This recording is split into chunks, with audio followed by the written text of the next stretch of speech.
Purposely. Your life, God's purpose. Listen at purposely.com. Purposely Equipped, an exploration of the Nicene Creed.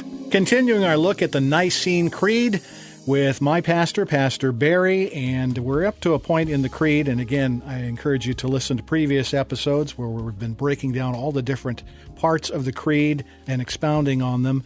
We're expounding now on this section where it says, He will come again in glory to judge the living and the dead, and His kingdom will have no end. So what is this implying? Second coming, right? That's right. That's right, Mark. And again, it's very important to the theology of the church. Also, or once again, like we talked about last time, there are those who would just refer to this figuratively. So if Jesus wasn't really God, if He was just a great teacher, He gave us a moral influence in our lives, but He's not someone that we would expect to see again. Right. But historically, in Orthodox Christianity, and certainly as represented here and in the Scriptures, we believe in the literal return of Jesus, the visible return of Jesus, that He will indeed be coming back to earth as a triumphant king and judge rather than the suffering servant, the humble servant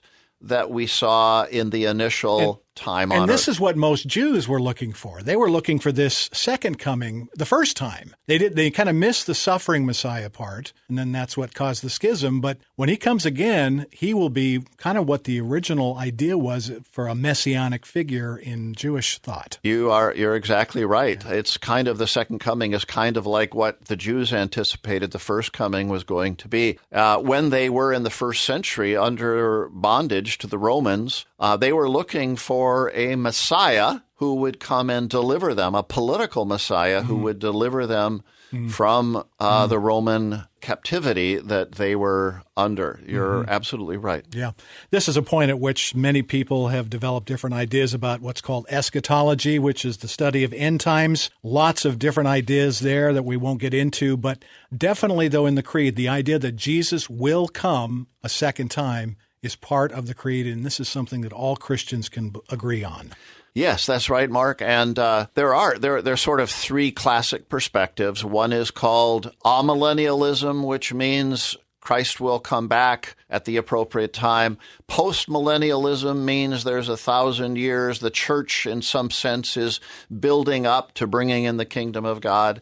A lot of evangelicals are what are called premillennials, and many have mapped it out very carefully, and some are pre-tribulation. Yeah, that's where all this stuff comes in. Premillennials and all. There's a whole variety of perspectives. We don't need to get into that level of detail to affirm the fact that Christ is coming back, and we look forward to that day.